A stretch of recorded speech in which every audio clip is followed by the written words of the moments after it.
आज की इस वीडियो में हम बात करेंगे तनाव के ऊपर। तनाव यानी कि टेंशन।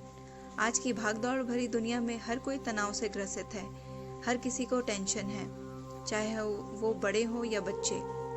बड़े अपने तनाव को समझ पाते हैं, लेकिन बच्चों में तनाव को कैसे समझे ये बहुत ही मुश्किल होता है। तो आज की इस वीडियो में हम बच्चों के तनाव को कैसे समझेंगे, उसके क्या क्या लक्षण हैं और उसके उपचार क्या क्या हैं ये जानेंगे।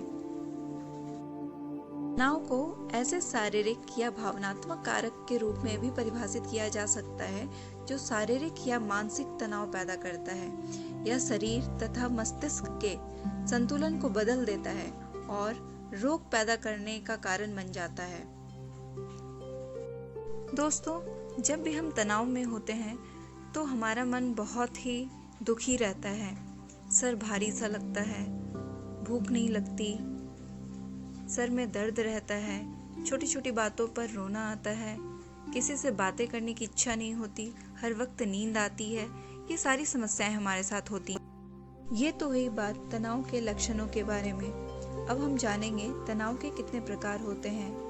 तनाव के 2 प्रकार होते हैं। एक होता है अच्छा तनाव, जो कि हमें भावनात्मक रूप से मजबूत रखता है, अच्छे प्रदर्शन करने में मदद करता है और सकारात्मक रूप से हमें आगे बढ़ाता है, जिसे हम मित्रवत तनाव भी कहते हैं। एक होता है बुरा तनाव, जो कि हमें स्वास्थ्य के रूप में बुरा प्रभाव देता है, यानी कि ये हमारे स्वास्थ्य को बिगाड़ देता है।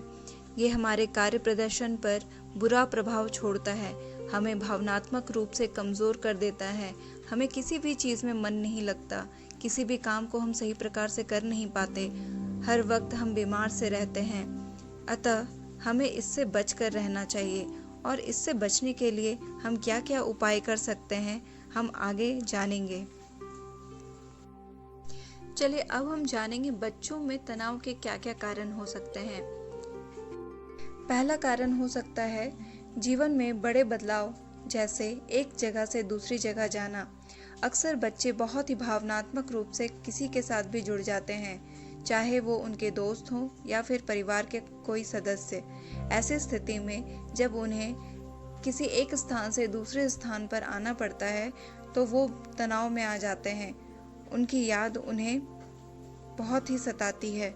ऐसी स्थिति में उनके पेरेंट्स को चाहिए कि वो उन्हें इमोशनल सपोर्ट दें और उन्हें समझाएं। दूसरा कारण हो सकता है स्कूल का वातावरण। कभी कभी ऐसा होता है बच्चों को स्कूल में टीचर्स का या फिर अपने स्कूल मेट्स का सपोर्ट नहीं मिलता, उनका व्यवहार उनके प्रति सही नहीं रहता। तो ऐसी स्थिति में बच्चे तनाव में आ जाते हैं, वो टेंशन ले लेते हैं, वो दुखी रहने लग जाते हैं, उनका स्वास्थ्य बिगड़ने लग जाता है। तीसरा कारण हो सकता है उनके हम उम्र सहपाठियों के द्वारा, यानी कि उनके दोस्तों के द्वारा उन्हें बुली किया जाना या फिर दादागिरी दिखाना। ऐसी स्थिति में भी बच्चे तनाव में आ जाते हैं। चौथा कारण हो सकता है अशांत शारीरिक या मानसिक स्वास्थ्य। उनका मन अशांत रहना या फिर उनका मानसिक रूप से कमजोर होना। पांचवा कारण हो सकता है उनका गृह कार्य या फिर अपने असाइनमेंट नहीं पूरा करना। जब भी बच्चे अपना गृह कार्य पूरा नहीं करते हैं या अपने दिए गए असाइनमेंट को पूरा नहीं कर पाते हैं तो वो तनाव में आ जाते हैं। सबसे अंतिम कारण हो सकता है घर का वातावरण सही ना होना।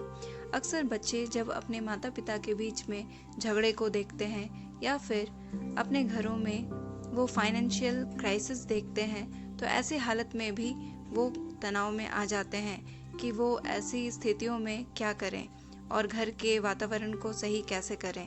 तो ऐसी स्थिति में पेरेंट्स को चाहिए कि वो अपने बच्चों के ऊपर ध्यान दें और उनके सामने ऐसी स्थिति पैदा ना करें। इसके अलावा भी और भी बहुत सारे कारण हो सकते हैं जो कि हमारे जीवन में तनाव उत्पन्न करते हैं। जैसे कभी कभी लोग बहुत ही ज़्यादा अपेक्षाएं लगाकर बैठ जाते हैं बच्चों के साथ कि उन्हें इतना मार्क्स आना चाहिए, उन्हें उनका प्रदर्शन इतना अच्छा होना चाहिए। तो ये सारी बातें भी उनके मन में तनाव उत्पन्न करती हैं।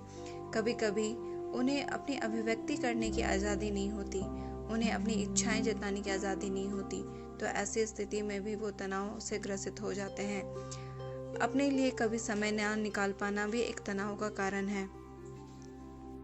कई बार ऐसा होता है कि हम अपने मन लायक चीज़ें करना चाहते हैं, जैसे कि पेंटिंग, डांसिंग, सिंगिंग या फिर कुछ भी जो हमें पसंद हो करना, या फिर खुद के लिए अपने लिए शॉपिंग करना, या फिर खुद के ऊपर ध्यान देना, या जो हमने कभी कुछ सोचा हो खुद के लिए करने के लिए, अगर वो सारी चीज़ें हम नहीं कर पाते हैं समय ना रहने के कारण, तो ऐसी स्थिति में भी हमारे अंदर तनाव आती है।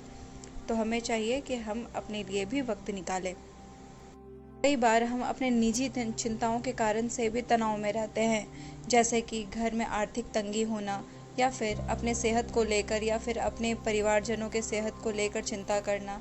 तो ऐसी स्थिति में भी हम तनाव में आ जाते हैं। तो हमें चाहिए कि हम तनाव को छोड़कर उस पर कार्य करें। कभी कभी ज़िंदगी में ऐसी स्थिति उत्पन्न हो जाती है कि हम कुछ गलत निर्णय ले लेते हैं, तो ऐसी स्थिति में भी हम तनाव में आ जाते हैं कि हमारा निर्णय सही नहीं रहा, उसका बुरा प्रभाव हमारे जीवन पे पड़ रहा है। तो ऐसी स्थिति से हमें बचने के लिए सोच समझकर निर्णय लेना चाहिए और सोच समझकर कदम उठाने चाहिए। कई बार सोशल मीडिया पर बहुत सारे गलत वीडियोस देखने के कारण, या फिर पूरे समाचार देखने के कारण से भी हम तनाव में आ जाते हैं।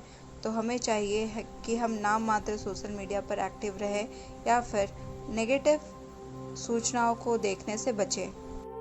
ये तो हमने चर्चा की तनाव के कारण के बारे में। अब हम जानेंगे तनाव के उपचार के बारे में। तनाव से मुक्ति पाने के लिए हम सबसे पहले समय प्रबंधन करेंगे।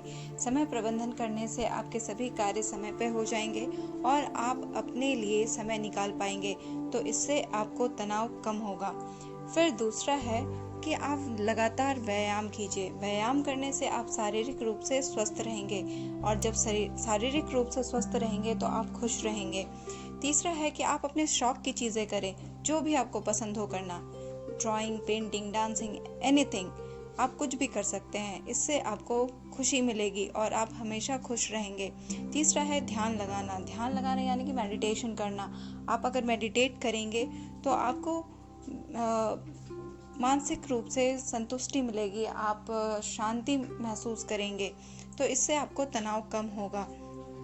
उसके बाद है प्रकृति के साथ आप टाइम स्पेंड कीजिए। आप पौधे लगाइए, आप जानवरों के साथ टाइम स्पेंड कीजिए, आप बाहर खेल रहे कुछ भी जो आपके पास पेट्स हैं, आप उसके साथ टाइम स्पेंड कीजिए। तो इससे आपको शांति मिलेगी, इससे आपको खुशी मिलेगी और आप तनाव मुक्त रहेंगे। आप स्पा कर सकते हैं। स्पा लेने से भी आपको तनाव से मुक्ति मिलती है। आप अपना फेवरेट सॉन्ग सुन सकते हैं। जब भी आपको तनाव महसूस हो तो आप अपना फेवरेट सॉन्ग सुनिए, या फिर कोई भी गीत जो आपको पसंद हो वो आप गाइए या सुनाइए। तो इससे आपको खुशी मिलती है और आपका तनाव जो है वो छूमंतर हो जाता है। तो ये सारे उपाय हैं जिससे हम अपने तनाव को दूर कर सकते हैं। ये तो बात हुई तनाव के रोगोपचार के बारे में। अब हम जानेंगे कि हम अपने विचारों पर नज़र कैसे रखें। गौर करें कि आप अपने आप से क्या बातें करते हैं। क्या आप जो बातें खुद अपने आप से करते हैं वो कहीं नकारात्मक तो नहीं? कहीं आप बेतुकी आस्थाओं में तो बिलीव नहीं करते? आपकी नकारात्मक सोच आपके अंदर तनाव और चिंता उत्पन्न कर सकती हैं। आपके बहुत ज़्यादा सोचने से आपको तनाव हो सकता है।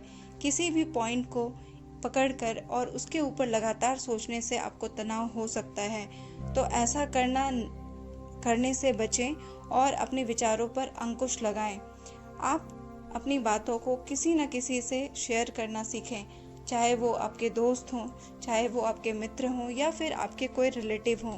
आपके जीवन में कोई ना कोई एक ऐसा व्यक्ति ज़रूर होना चाहिए जिसके साथ आप अपनी बातों को शेयर कर सकें।